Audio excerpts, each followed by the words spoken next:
Ondan gurlayan men anırda maşinim ma, üyüm ma, nemem ma gurlayan. Kunca her kim asgari ücreti işliye 30.000 TL işliye 30 yaş bar anırı ise 40.000 TL deysin 40.000 TL işliye. Kvart platana veriyen onun yüzüne botoks ettiriyen kirpik koyduruyan dırnak oturtyan gazet pul töleyen suya pul töleyen haysi arada sen o Türkmenistan'a öy bilen maşinalım haysi aradalım berde erheli olup işler oturanlar halal menlik kurlayan ha halal bolyanısan bazatlar pullonu nereden yetiştiriyen halal işleyen ha sen kirpik koyduruyan, dırnak koyduruyan, kvart plata ödeyen, toğu pul töleyen, gada pul töleyen, çağağın yanka veriyen, yüzüne botokus ettiriyen, giyinyen, tıkınçaydan kuyunuk tıktiriyen, bu pulları nire yetiştirip de haysi arada seni o maşinini öylü olup oturun, gelin olun. Şunu düşündür ayda, şunu düşündür. Berde erheli olup işe oturun, gelineceler, kirpik taktır bilen ok, gaşını ortur bilen ok, dırnak taktır bilen ok. Sen bu pullu, sen avraydan gurrun edecek insanku mahlukat sen. Onun biraydayın. Onun yen açacak adamı.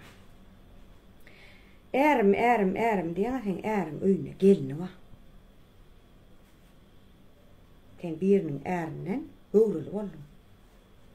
O erim öyne gelini otur.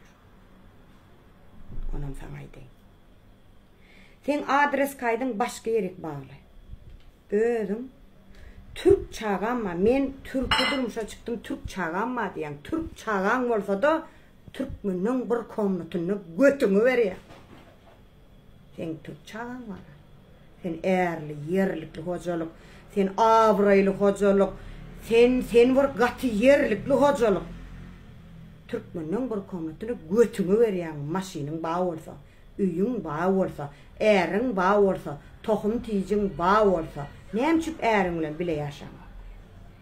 Ya da beyle sen maşkalalı gelin olayansan Türkmenistan'a kay maşinini zayını satıp berde erini kömün eden ok. Erhele birine kömün etmele. Erhele sırta ver birine her kim cüsüne pulu ortağa koyup erhele olayara. Sen Türkmenistan'a ne işin var sen erin berip duruşa çıktın ha sen. Kızılım ma nemem ma diye. Haysi arada kızılalın Türkmenler erhele ol işe oturunlar var şurada. İki ol işe bar sana yıkacağım. İki ol işleyenler hem kızıl hem maşin hem kirpik koydurduk hep tırnak koydurduk.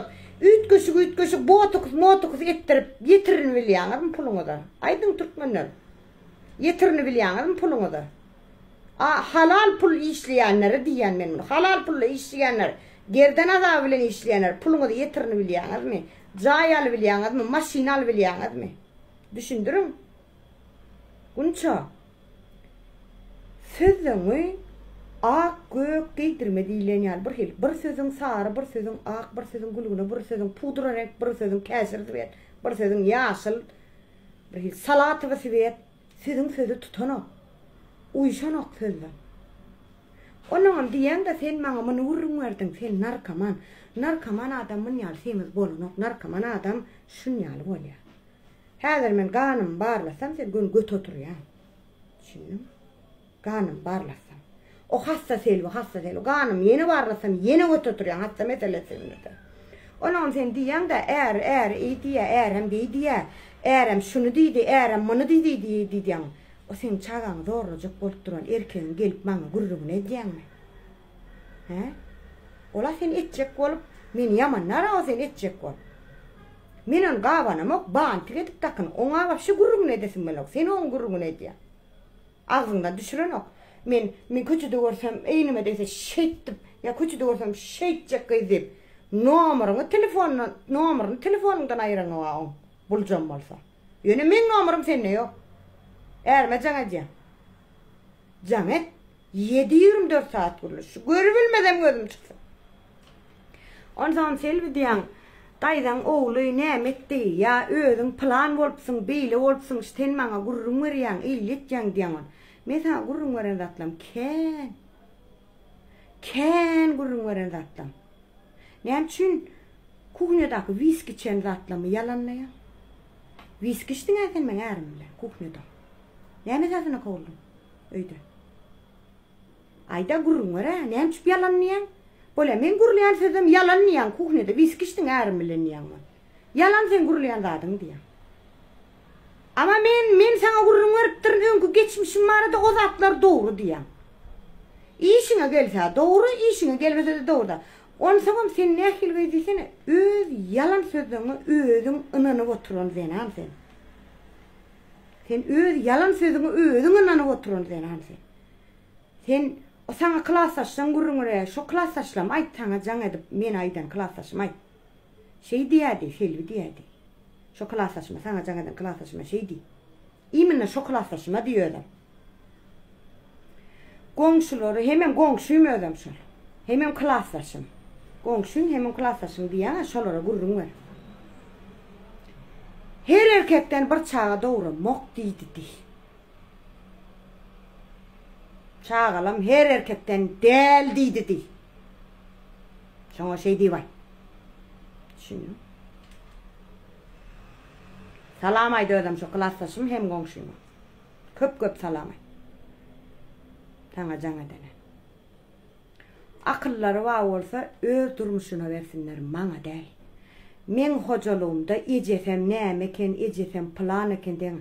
Men ecem dürlü erkeklerden çağa doğurup önüme getirip şu sen cigiyin diyemedi. Men onu ecem yok. Öz eceleriniz ile men karıştırmam ya özünüz ile men karıştırmam. Şimdi men tek çabay. Tek çabay. Men ya oğru der, ya lolo der, ya mahlukat der. Her kim öz ağzından çıkan sözleri, etiğine daşlar, her kim önü çıkarsın. Her kim öz gurulan sözünü ortaya çıkarsın. Şimdi kelleğine de kürtü kıymetiklerini anlar. Kelleğine de kürtü kıymetikler size değişli. Dürlü dümen erkeklerden çağa doğru bir çağına sarı, bir çağına kara, bir çağına tömlü renk, bir çağına açık renk. Karşıma geçmem, ağırlı namusu olmam gürleyene. Talamayı çok klasaşma. İmine çok klasaşlanma değil. İmine sana canadan klasaşma salamayı. Öyle düşünür ne mi diyecek ol yani. Düşün. Başarayı olman gaylar. Başarayı olman. Sen diye, sen hazır neyme çankını çıkarıyasıydın, cankını çıkarıyasıydın. Sen bir yarım yıl Anarka öyümde yaşadın. Bir yarım yıl sen ben cankımı çıkar. Sen çağağına sen diye özün tökme datacaksın. Bir bakalma suvaşıp kıydımı zorlattıracak o, men zorlattıracak olurlar, men içecek olur, men beyitecek olur. Sen şu temada men cankımı çıkarıbildin mi de sen inni cankımı çıkarır ya. Hayırdır? Nereden güzel ya? Cıv Gonca. Bu cesaret nereden geldi? Men siz yani yoğurdum satmadım. Men siz yani baydağım satmadım. Türk erkekten çağa peydalanıp sığınmalmadım. Men gürületmem. Onu sonra kayılar gelinler. Seni deport ettiriyor diyemez de. Gitsem öz yoğurduma gideceğim. Ah şekerim Aşkabadıma gideceğim. Türkmenistan'ıma gideceğim. Yaşıl baydağıma gideceğim. Öz Türkmenin havasını edivalyan. Men Türkmenistan'la şantaj etmem. O Türkmenistan var türme ya doğuluk değil. Türkmenistan avadan devlet, asuda devlet. Gitsem öz devletime gideceğim. Düşündünüz mü? Türkmenistan var ceza öy değil, türme değil Türkmenistan. Aylanayın pırdendimden.